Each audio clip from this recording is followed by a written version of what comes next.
Hello everybody, welcome back to my channel. My name is Queenie, for those who don't know me, reviewing Married at First Sight Australia Season 11, Episode 32. Before I get into it, please make sure to like this video, subscribe and hit the bell, and leave a comment down below. Two things. Number one, I literally was just saying to myself, to have gone through a whole season of Married at First Sight Australia and have there not be a cheating scandal at all has got to be a record. Boy, did I think too fast. I thought too soon, honey. Jonathan? I mean, we knew they were going to end up together because the reports have been saying it, but I didn't think it was going to happen during the show. Crazy. And then somebody sent me a post. It really warmed my heart. It was people on Reddit saying that they enjoyed my reviews of Married at First Sight Australia. Thank you guys so much. Like, I really appreciate it. I know I'm just a random girl on the internet who talks about these shows that she loves, but to see that you guys really appreciate it and you guys are spreading the word, like, thank you. Let's jump into the episode. So, Tori and Lauren have been at odds for a while now. And when Lauren was away, she expected to hear from Tori because Tori is her bestie. She didn't hear from her. And, you know, do I feel like these two have to be best friends? No. Do I feel like Tori had to check up on Lauren? No. It would have been nice, but no. However, Tori saying, I mean, well, she's not dead, like she's here. So what's the big deal? To me, that's very telling of the kind of person that you are. Wow. She had surgery. And no matter how minuscule you see the surgery, it's a surgery. There's always a possibility for complications. So the fact that you're like, oh, whatever, she's fine. That's wild. A little bit of Jack has gotten into her. A little bit of Jack has gotten into her in more ways than one. We were intimate, we had sex, it's great. It worked, she liked it. The man's always the star of the show, let's be honest.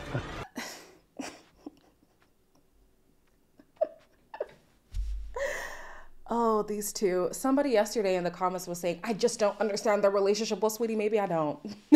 Clearly I don't. Because what is there to buy with these two? It took you 7 weeks to have sex. I don't even know if they had sex for real. Because they can't even determine how long it was. They don't even say it was good. There was no raving up, like nothing. Did y'all really have sex or are y'all making it up? That's the question that the other people have as well. And we're going to get to that in a second. We're going to talk about Eden. Eden is having a panic attack. She feels like she is bound to get into another argument with Jaden, so she's really stressing about going to this dinner party. She does not want to make an appearance. The way that I've been and the way that I've felt is clear that I can't handle this. So we were having a chat and Eden was very worried about, you know, the fact that we're probably going to get some questions tonight, as is every couple. I just don't like talking about the problems because I can't handle conflict. I don't want to lose you. I've never wanted to lose you, so I get really scared to go to these things because I feel like I might lose you when we attend them. Now, I'm going to be harsh. I am. I think that Eden needs to grow up. Hear me out. I do understand that the lady has anxiety. I hear it. I do. But she's having a panic attack at the thought of an argument happening, right? Is it not Eden who has been snapping at Jaden for the past few weeks? We haven't seen it, but that's what Jaden has said, and Eden has co-signed, that she snaps at him whenever they're in their little tiffs. But now at the thought of an argument, you want to have a panic attack and retreat. I'm sorry, grow up.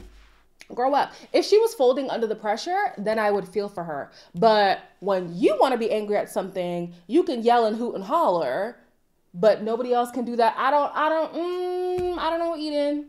I don't know. Somebody in the comments had said that Jaden is married to the female Mitch. Yeah. Yeah, he married his brother in female form.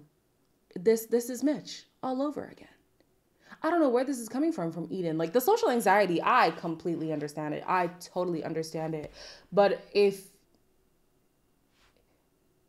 you've been the one who's been barking at him, but now at the thought of him barking at you, you want to have a panic attack to avoid that, to me, that's weird. And to me, you need to grow up. I'm sorry. And I told y'all I was going to be harsh. So that's my thought. Moving on. At the cocktail hour, there's confusion about Tori and Jack. They're like, so did they consummate? Did they not consummate? Is this real? Is this not real? Is he even planning on staying? Because apparently Jack sent Ridge a text with wind, and the interpretation is that he's ready to dine and dash. I want to know whether or not they had sex on the homestays. Yeah, they have. They did it? Yes. Oh. Yeah, he sent me the wind emoji, and then I wasn't too sure what it meant. What does that mean? Oh no! It means ghost. Ghost. It means like gone. Like I'm gone. Who initiated it? I would say you initiated it. Yeah, I think I did. Yeah. They're just describing what happened. Yeah, and things outside themselves. Correct. It's almost like they're, reading a book. Jack planning to ghost Tori after having sex with her does not surprise me at all. This is typical F-boy behavior. I wish this was not an experience of mine, but honey, it is, okay? And as of recently, if you're on Discord, you know, as of recently, that man tried to come back and I said, no. You up and left, stay going. Don't come back. But we know Tori's a bird child and she'll bring him back. She really would entertain him if he came back after he ghosted her. How sad. Moving on. During the dinner party, people are asking each other how the homestays went, and it is very clear that Lucinda and Timothy had a rough go. Did you have anything planned, like for Lucinda? Like a date? No. It was shit. And gradually it got worse and worse. I was just defeated within myself, and I couldn't hide it. I do want to apologise.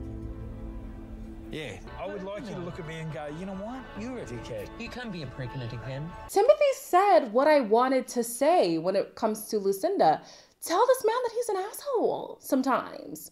Call him out on his BS. Like, she doesn't have to be constantly caring and nurturing all the time for somebody who's deliberately trying to create issues. Now, is that an excuse for him to create issues so that she can call him out? No. I think he's used to people just running away. And that's not a way to live. That's a very lonely life, as Lucinda said. I think that she should say, this is BS, and I'm calling you out on it. And then he should realize what I am doing is BS, and I should be held accountable, and I should change my behavior. I'm sorry, Timothy is too grown to keep throwing these tantrums. He has got to take responsibility for his behavior and decide enough is enough. And I thought we had that epiphany last week. It hasn't stuck. So let's run that back. I know he doesn't like talking about emotions, but let's run that back. And let's remember that you said this is not the way that you want to act anymore. So let's get our act together and grow up, Timothy. Thank you very much. Then we have Tim and Sarah, who are asked about their homestay. It made them stronger. I still don't believe in this couple. I just don't. Listen, let the chips fall where they may with them. If they end up being together, happy days. If they don't, I expected it. Another couple whose homestay was beneficial for them is Lauren and Jonathan, which is great. And I literally said, for now. I already knew, and most of y'all already know, that Jonathan is going to be talking to Miss Ellie. Ella? Is it Ellie or Ella? That girl on the outside. But I didn't know it was going to happen in the show. So that's going to be interesting next week to watch. Jonathan, of all the people. And then how sinister is it for you to sleep with this girl after she has surgery? We don't know. Maybe she was in a vulnerable place, was yearning for some affection, knowing you're communicating with somebody on the outside. Jonathan. Madness. Moving on. We have Jade. Jade took my advice, y'all. I don't know if she was listening. She took my advice and she put a timeline on Ridge and her long distance, basically saying, in 3 months, if he's not serious about moving, then I'm going to have to end it. I think 3 months is premature. I think 3 months is a little soon. I think the 6 months that Ridge gave is better. But either way, she put a timeline on it, so I respect it. Ridge, who for a few weeks now has been my favorite husband, he's falling down the rankings because what is this? My mom and my sister, they got really upset at one point. He does have a lot of kind of like mid-20s vibe about him, you know. The girl was on the table next door and my best mate goes, "Jeez." And I'm sitting there and I'm like, what 10-year-old does that? It reminds me of, oh, who was that guy? Al. Ridge is the new Al. I wouldn't be surprised if those two link up and they become friends because they are the same. I mean, Al was worse. Al was literally drinking out of shoes and stuff on the show. So that's, yeah. But Ridge, like, come on, man. You're 27. This has got to be getting old. And so Jade says when he's with me, even if the friends are around, he is normal. But she wonders if that's just a mask because he clearly is a product of his environment. So when it's just him and the boys, that's how they act. And is that somebody who she can claim as her man, her man, her man? It seems like she doesn't want to. So yeah, Ridge, man, you're literally my only hope when it comes to the husbands. Can you please get your act together? Then we have Tori. She starts to raise concerns about life on the outside. And to me, she's not being honest. To the group, she's not being honest. And then she gets called out on it. She didn't take very kindly to that. I've not only never lived with a partner, but I've not ever lived outside of Melbourne. But do you know what? She's loving the sun and loving the beach. The conversations we've had is that, yes, I will transition to the GC. I was like, the way we're going, I could absolutely fall in love with Jack. Have you made up the sleeping thing to take the heat off? Oh. Did you kiss your wife to take the heat off? You want to see me pop off the way you pop off? I've seen you pop off to everyone. Correct. The problem is that you don't feel anything towards the shitty things that Jack how has I done. feel. I hope to God, okay, that this couple is here for a storyline, because if not, the level of delusion is scary to watch. The level of delusion is scary to, the level of manipulation from Jack's end is scary to watch. The experts called it out and I saw it as well.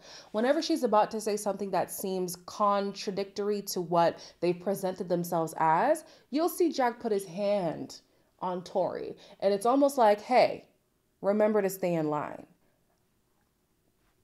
Don't like it.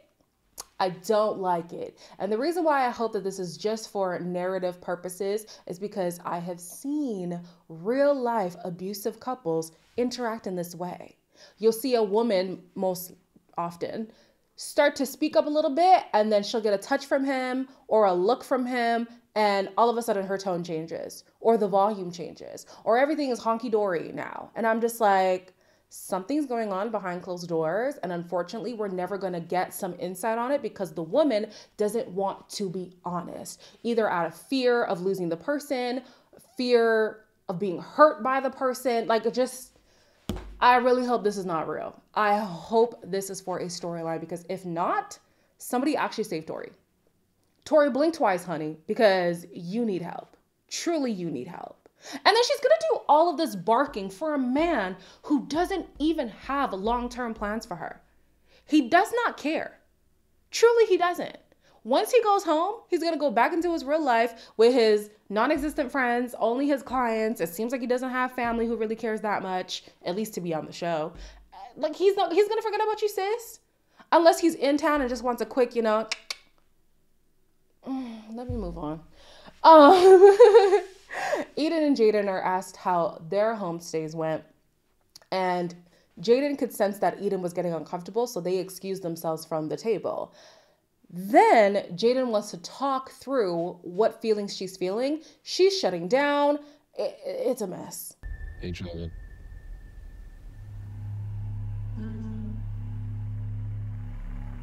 I'm fine. I'm fine. You're not fine. I can see straight through it. I know you're not fine. You're extremely upset. And I'm not going to leave you here alone when you're just upset. And I can see that you are. I just don't think Jaden gets it. Like, I don't want to talk about stuff. I want to be alone. And I don't want to be here. I don't think I can do this anymore. I don't want to argue with you. I don't want to argue, but I absolutely want to talk about specifics. I don't think you understand what I'm saying either. Because when you say things like, I'm not going, even though you end up staying, you're still restricting and holding back and not letting me share everything with everyone. I literally can't get out of it unless I just agree and say, yep, all good. but we got to make that decision. Yeah. And I said that to you today. It can't be on, off every single day, because when you wake up. Okay, so at the beginning of this conversation, I was looking at Eden sideways because I was like, how are you going to say you're so afraid of getting into an argument when he's not even being argumentative right now? Right now, he's not being argumentative. The whole day, from what we have seen, he hadn't been argumentative. He's been taking note of her social anxiety. He's been saying, hey, are you good? Checking in, whatever. Even now, he's saying, can you talk me through the feelings that you were feeling? So I'm like, sis, if you're just going to keep avoiding conflict and then threatening leaving the experiment, which is also leaving the relationship, what's even the point? What is the point of this man fighting for this relationship if you keep saying, I'm going to leave, this is too much, I'm out. Conflict is a necessary part of relationships. This is not to say fighting, going to blows, no, but conflict, disagreements, because it helps us learn about the other person and also learn how we come through moments of adversity in relationships. It's necessary. It truly is necessary. Then I was like, okay, well, Jada, now you're doing a little bit too much, because she's clearly shutting down. She's clearly not wanting to have this conversation right now. And he just keeps bombarding her with question after question after question after question. And then she has to resort to, yeah, okay, yeah, yeah, okay, yeah, I agree, yeah, you're right, yeah, you're so right, yeah, I'm so sorry, yeah. And I'm thinking, he's also got to read the situation and think, okay, obviously I have a lot to say. Obviously she has nothing to say. This might not be the time to have this conversation. The grace I will give him is, it's never the right time to have a conversation when it comes to Eden. But right now, specifically, it's not the time, Jaden. Like, wrap it up. Have the talk at another time, especially because they have the luxury of the experts being there. I would say hold it. Just hold it and say, you know what? I can sense this is not the time for us to have this conversation. Would you be more comfortable with us rehashing it in front of the experts? You know, that way they are aware that there's a rift going on and that we plan on addressing it at some point. We're not going to sweep it under the rug, Eden. We're not going to just pretend that we're not at odds to avoid conflict. It needs to happen. It really